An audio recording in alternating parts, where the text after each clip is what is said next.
Chers passionnautes, bonjour. Imaginez qu'on peut aller beaucoup plus rapidement et beaucoup plus loin sur la planète Mars et ailleurs, je pense certainement à Europe. Passant de 6 à 8 mois pour Mars à environ à peine 2 mois. Cela peut être possible grâce à la propulsion nucléaire et je vous en dis plus maintenant. Un réacteur nucléaire, comme ceux qu'on trouve dans les centrales électriques, produit une grande quantité de chaleur via des réactions contrôlées. A l'aide d'un échangeur thermique, cette chaleur est utilisée pour produire de la vapeur dans laquelle va entraîner une turbine et son générateur. Et voilà comment est produite la majorité de l'électricité. Imaginez donc pouvoir utiliser ce principe dans l'espace afin de produire de l'électricité et alimenter un propulseur de forte puissance. En signant avec la DARPA pour le développement d'une fusée à propulsion nucléaire, la NASA cherche un moyen de faciliter les voyages vers Mars et pourquoi pas le reste de la galaxie. Réponse à la visibilité du projet lors du premier lancement de test d'ici 4 ans minimum. La NASA a en effet annoncé collaborer avec l'agence technologique militaire américaine, donc la DARPA citée un peu plus avant, pour le développement d'une fusée nucléaire spatiale via le projet DARCO, qui est en gros des fusées de démonstration pour des opérations agiles au sein de la zone Terre-Lune. Une propulsion dont la puissance théorique a un premier but, affiché dans le tweet de la NASA, envoyer la première mission habitée vers la planète Mars.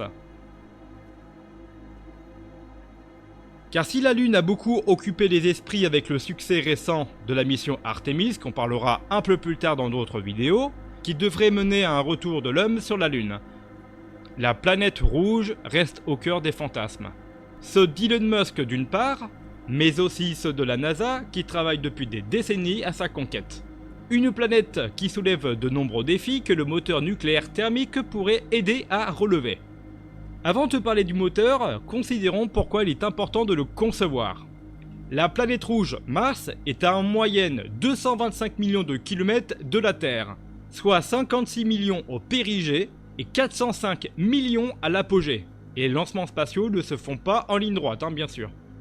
Déjà que les voyages lunaires sont des défis techniques, alors ceux vers Mars sont une autre paire de manches, et donc deviennent encore plus difficiles quand on ambitionne de mettre des hommes à bord. Outre l'atterrissage dont nombre de missions ont déjà fait les frais, la difficulté des voyages habités vers Mars est liée au temps de trajet, un temps qui oscille aux alentours de 180 à 200 jours au mieux.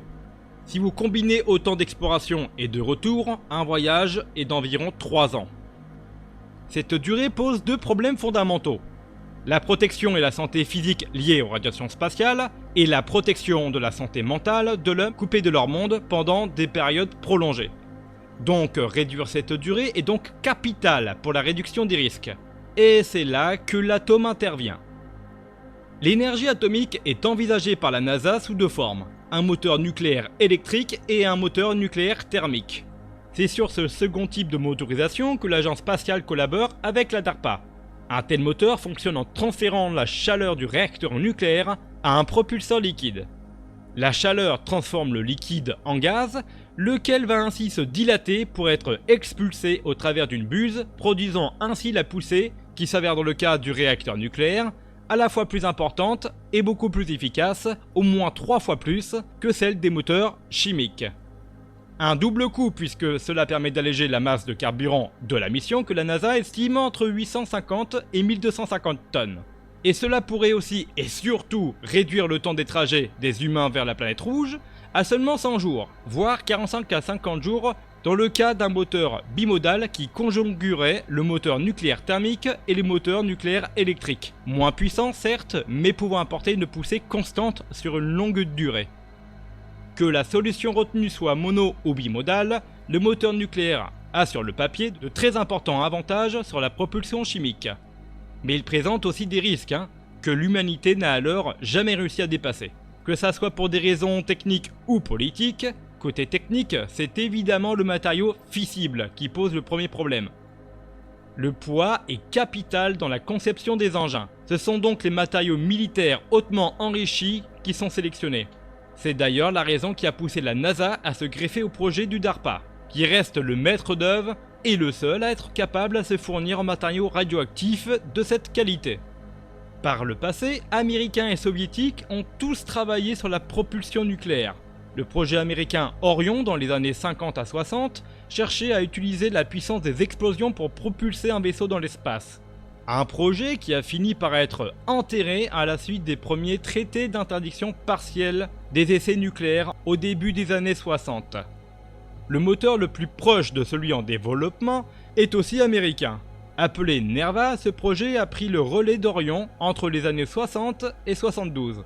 Ce moteur nucléaire thermique était déjà pressenti pour assurer la propulsion vers Mars. Mais la fin du programme Apollo a signé sa mort. Et il aura donc fallu attendre début 2023 pour voir la résurrection effective de cette technologie.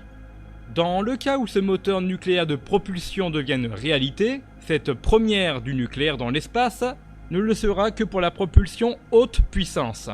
Car cela fait un moment que l'on envoie des générateurs thermoélectriques à radioisotopes dans l'espace, les RTG, qui eux sont des dispositifs fonctionnant à la base du plutonium fourni par les USA et la Russie, ou encore d'américium par l'Europe, qui eux équipent depuis des décennies les sondes comme Cassini ou les rovers comme Perseverance qui est actuellement sur Mars, et donc permettent d'assurer la propulsion de faible intensité et ou d'alimentation électrique, qui peut par l'alimentation d'une batterie assurer indirectement la propulsion également. Comment protéger les passagers des radiations ? L'une des principales contraintes de la propulsion nucléaire thermique concerne donc le blindage du réacteur. Au passage, il n'y a pas que les hommes qui sont concernés, mais aussi l'électronique et les instruments à bord, eux qui doivent être protégés également. La NASA a identifié quelques matériaux aptes à protéger tout le bordel. Le plomb, le tungstène ou encore l'uranium appauvri sont les meilleurs candidats pour cela. Il ne nous reste plus qu'à attendre le premier vol test de Draco prévu aux horizons de 2027. En attendant, il faudra juste patienter. Donc n'hésitez pas à lâcher le petit like ainsi que le commentaire pour le référencement. N'hésitez pas également à vous abonner. En tout cas, merci à vous d'avoir regardé cette vidéo jusqu'au bout. Et je vous dis à la prochaine, au-delà de Hortz.